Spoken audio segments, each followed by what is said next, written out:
केवल तिरंगा लंबा बड़ा बड़ा तिरंगा फहरा करके केवल दिखावा किया जा रहा है। और वो लोग दिखावा कर रहे हैं जिन्होंने 2003 तक अपने मुख्यालय पर तिरंगा नहीं फहराया, और आज वो आपसे कह रहे तिरंगा नहीं फहराओगे तो तुम देशद्रोही हो। उस संगठन का प्रमुख आज भी प्रधानमंत्री की बात नहीं मानता है, वो अपनी डीपी नहीं चेंज कर रहा। अरे हम तो कह रहे हैं अगर डीपी चेंज करनी है तो लगाओ सोनी सूरी का डीपी और कहो कि भारत माता इस देश की अगर कोई है तो वो महिला है। इसलिए मुझे शर्म आती है कि मैं भी इसी देश का नागरिक हूं। आप कितना भी बड़ा तिरंगा फहरा लो, आप जबरदस्ती किसी के दिल में राष्ट्र के प्रति प्रेम नहीं पैदा कर सकते। अभी उस दिन का इंतजार करिए कि कुछ दिन बाद इस विश्वविद्यालय में अगली धर्म संसद लगाई जाएगी और कहा जाएगा कि 2025 में कैसे इसे अखंड भारत और हिंदू राष्ट्र बनाना है, और इस विश्वविद्यालय में उसका भी स्वागत किया जाएगा। इसलिए आपको दिखाया जाएगा कि मैंने एक दलित को राष्ट्रपति बना दिया, मैं ओबीसी प्रधानमंत्री हूं। ऐसा ओबीसी प्रधानमंत्री है जो आज तक कभी मंडल कमीशन के नाम ही नहीं लेता है, जाति जनगणना होनी चाहिए इसका नाम ही नहीं लेता है। वो केवल चुनाव में याद करता है कि मैं ओबीसी हूं, बाकी समय वो कहता है गर्व से कहूं मैं हिंदू हूं और मुझे 2025 तक इसे हिंदू राष्ट्र बना देना है। क्योंकि हम ये जानते हैं कि हमारे सामने कैसे संविधान तहस नहस किया जा रहा है। आप भगवा रंग का संविधान बना के लहराओ, आप किसी मुल्क के मंदिर मस्जिद के नाम पर देश की जनता को लड़ाओ, शिक्षा रोजगार पर कोई बात नहीं करो, आपको कोई सरकार प्रशासन नहीं छड़ेगी।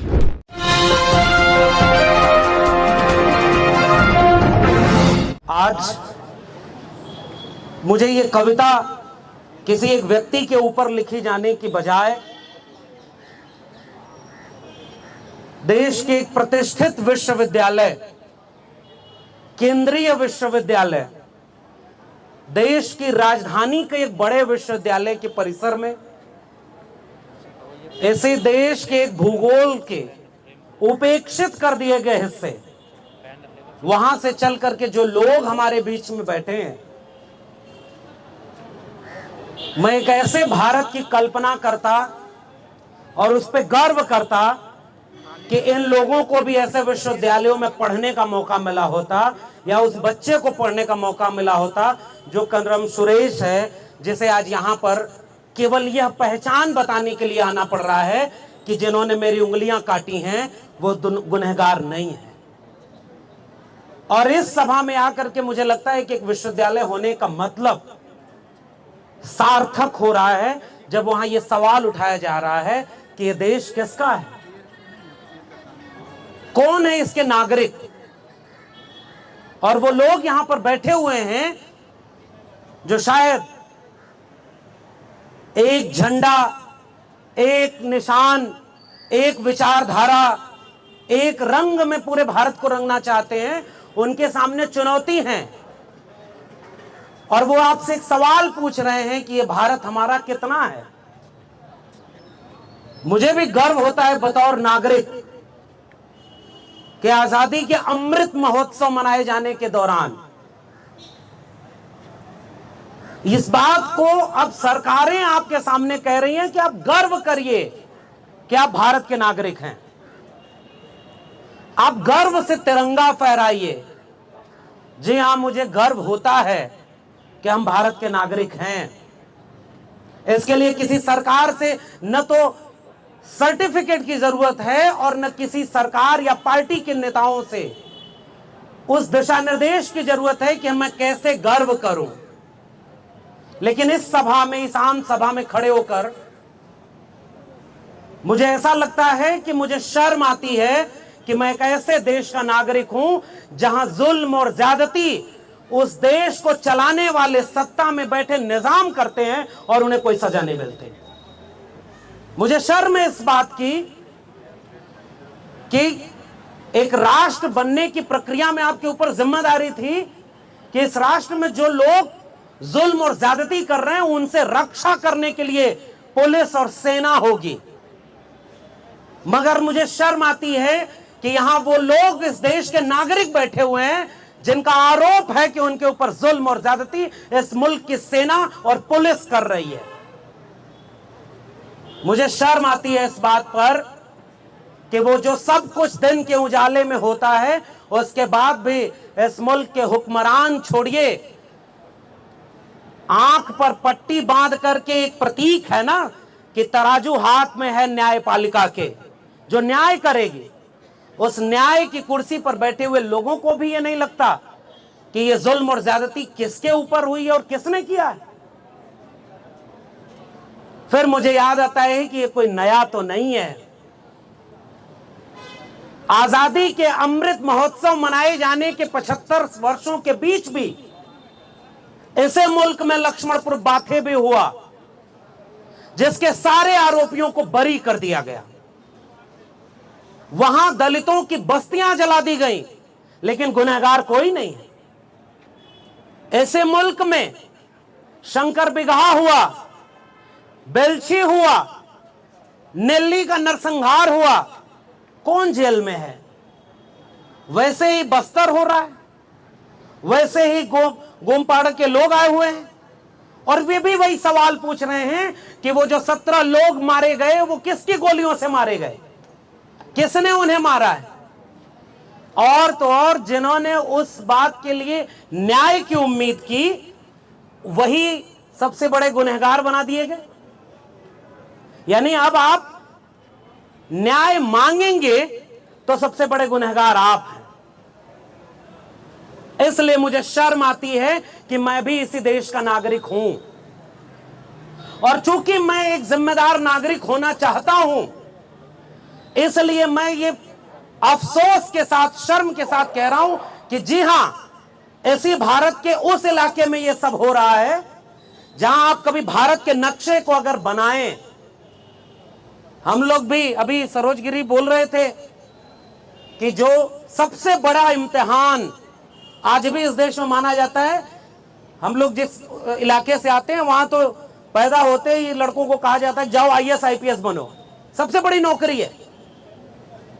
और हमने भी कोशिश की, बहुत अफसोस होता था कि हम पास नहीं कर पाए, मगर आज ऐसा लगता है कि अफसोस नहीं है, फक्र है, वरना उन्हीं की सूची में हमारा भी नाम शामिल होता जो खुद IPS रह करके भी बलात्कार करते हैं और उसके बाद भी इस मुल्क के निजाम उन्हें तमगा पहनाने का काम करते हैं। ये सबसे बड़ी विडंबना है इस मुल्क की, और इसलिए यह सवाल यहां से पूछा जाना चाहिए कि उसी UPSC की तैयारी करते वक्त हम लोग पढ़ते थे कि आप भारत का नक्शा जब बनाएंगे तो उस भारत के नक्शे में खनिज संपदा का जो इलाका आएगा, जितनी दूर वो खनिज संपदा भारत के नक्शे में अपनी जगह घेरती है, वो सारा इलाका वही इलाका है जहां आदिवासी अपनी जगह रखते हैं। यानी जब तक आदिवासी हैं वहां, तब तक वो खनिज संपदा लूटी नहीं जा सकती। केवल और केवल युद्ध इतना ही है। ये युद्ध एक ऐसे आजाद भारत में उन सभी नागरिकों को उनका हक दिलाने का नहीं है कि हम विकास करने के लिए आपके इलाके में सड़क बनाएंगे और आपका हम विकास करना चाहते हैं। ये कैसा विकास है साहब? आप जिसका विकास करना चाहते हैं वही लोग कहते हैं कि ये हमारा विनाश है।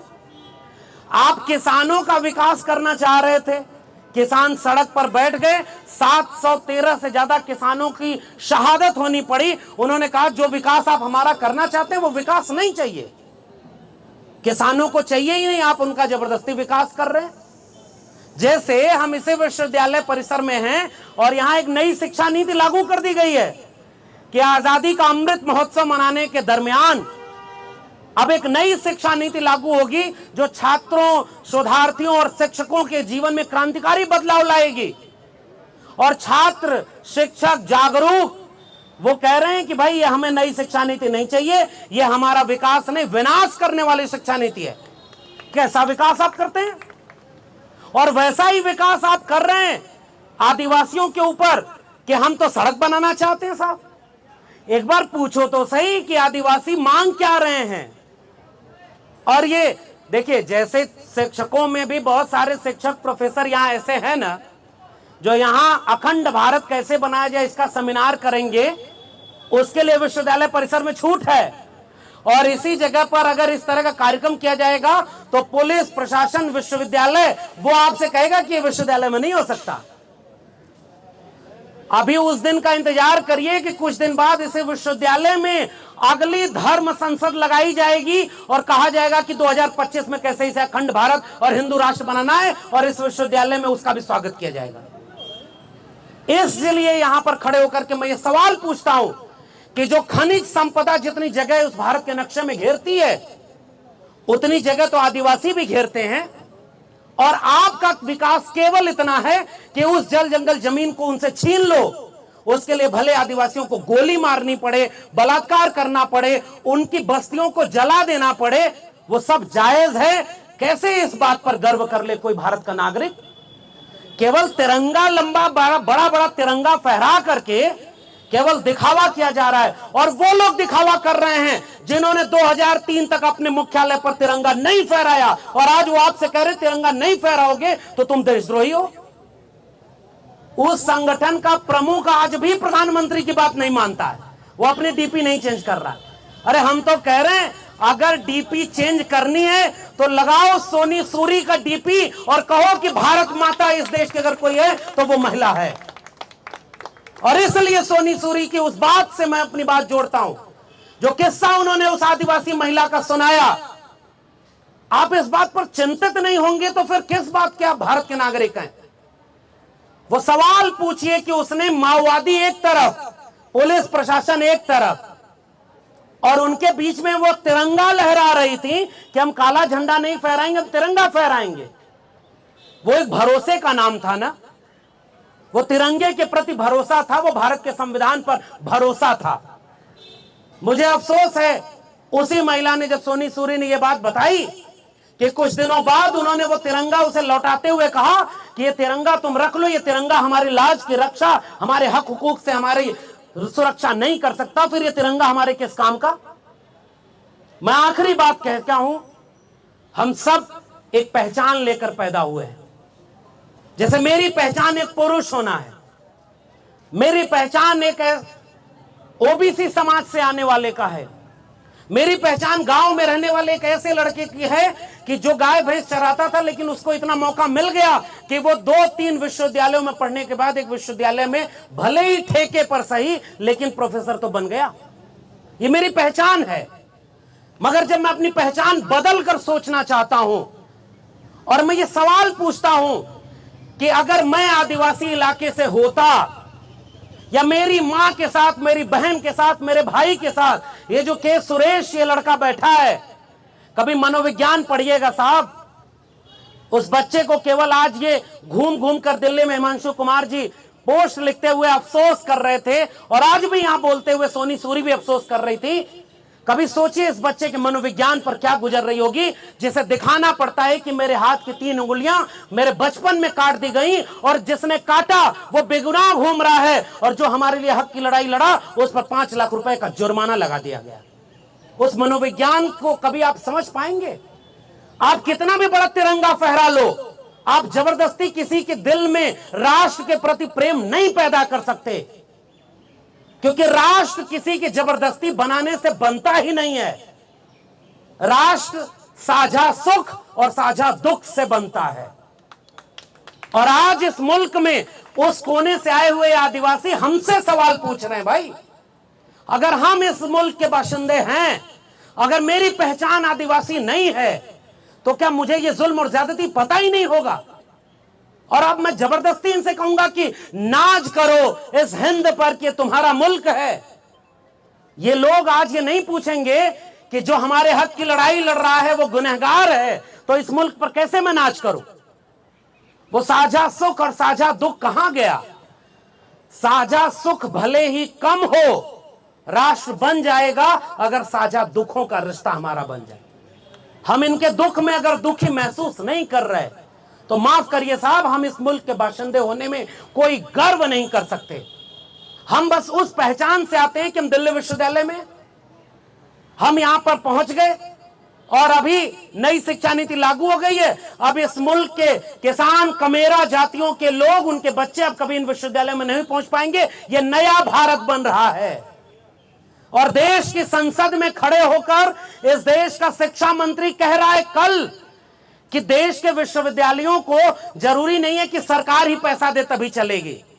फिर सरकार किस काम के लिए है? अंबानी और अडानी को पूरा देश बेचने के लिए है। आदिवासी राष्ट्रपति बनाएंगे और कहेंगे कि 75 साल में पहली बार हमने एक आदिवासी महिला को राष्ट्रपति बनाया। हम इस बात का विरोध नहीं कर सकते, हम स्वागत करेंगे कि हां भाई तुमने बनाया। लेकिन जब नॉमिनेशन हुआ उस महिला का राष्ट्रपति पद के लिए, उसी समय वो ग्राम पंचायत अधिनियम जो ये शर्त रखता था कि आदिवासियों की कोई जमीन ग्राम पंचायत से बिना सहमति के नहीं छीनी जा सकती, उसमें संशोधन कर दिया गया और अब कोई भी सरकार विकास के नाम पर उनकी जमीन छीन लेगी। ये है नया भारत। इसलिए आपको दिखाया जाएगा कि मैंने एक दलित को राष्ट्रपति बना दिया, मैं ओबीसी प्रधानमंत्री हूं।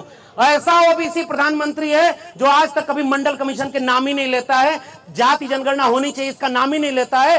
वो केवल चुनाव में याद करता है कि मैं ओबीसी हूं, बाकी समय वो कहता है गर्व से कहूं मैं हिंदू हूं और मुझे 2025 तक इसे हिंदू राष्ट्र बना देना है। ये कौन सा मुल्क है भाई? मेरा सवाल इस मुल्क के आजादी के 75 वर्ष मनाए जाने के दौरान है, और यह सवाल पूछना कोई भी गुनाह नहीं है, क्योंकि यह हक हमें इस देश का संविधान देता है, जितना बचाए उतना ही।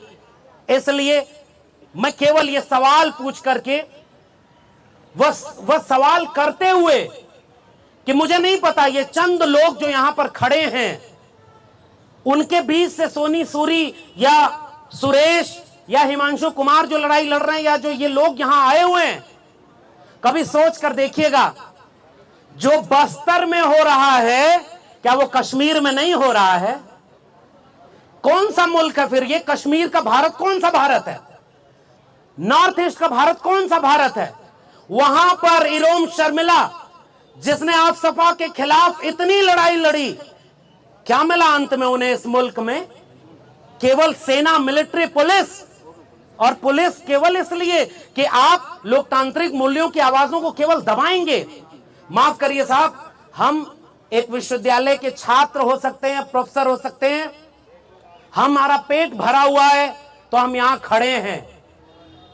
जो रिक्शा चला रहा है, जो ठेला चला रहा है, जो खेती किसानी मजदूरी कर रहा है, उसे तो कई बार पता ही नहीं चल रहा होगा कि इस मुल्क को कैसे बर्बाद किया जा रहा है। इसलिए यह जिम्मेदारी हमारी है, क्योंकि हम ये जानते हैं कि हमारे सामने कैसे संविधान तहस नहस किया जा रहा है। आप भगवा रंग का संविधान बना के लहराओ, आप किसी मुल्क के मंदिर मस्जिद के नाम पर देश की जनता को लड़ाओ, शिक्षा रोजगार पर कोई बात नहीं करो, आपको कोई सरकार प्रशासन नहीं छड़ेगी, आप पे ऊपर कोई मुकदमा नहीं होगा, और आप अपने हक की बात करो, आपके ऊपर मुकदमे लगाएंगे और आपको जेल में डालेंगे।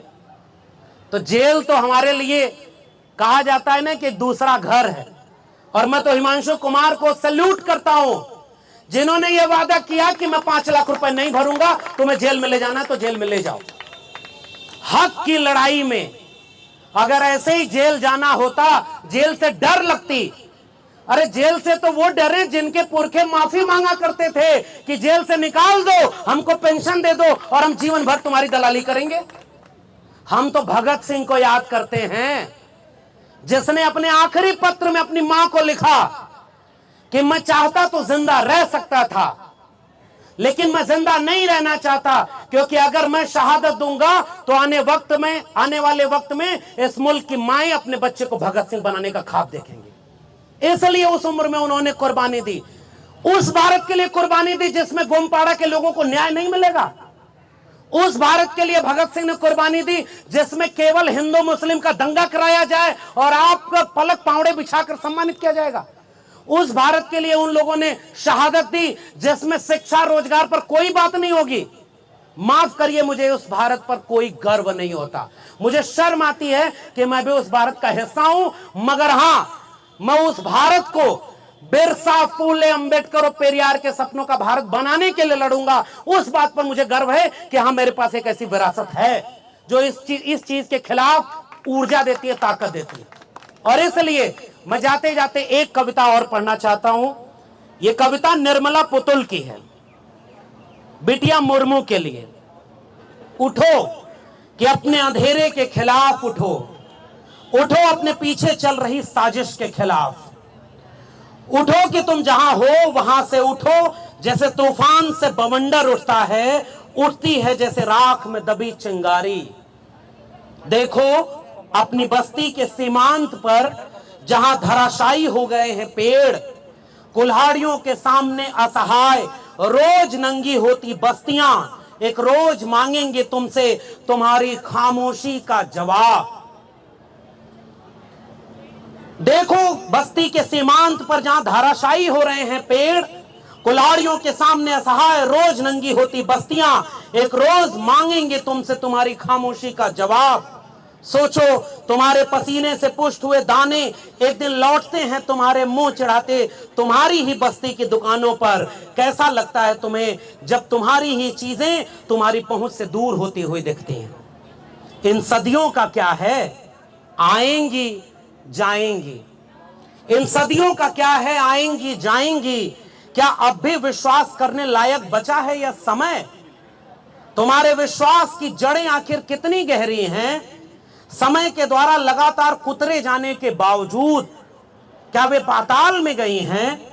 जबकि तुम्हारे हिस्से में भूख और थकान के सिवा एक बेहतर जिंदगी की उम्मीद के शायद कुछ भी नहीं है। विडंबना ही है कि ईश्वर पर सबसे ज्यादा कैसे करती हो विश्वास। उठो बेटिया मुर्मू, तुम्हारे लिए जय भीम, जय मंडल, संविधान जिंदाबाद, उल गुलान जिंदाबाद, इनकलाब जिंदाबाद।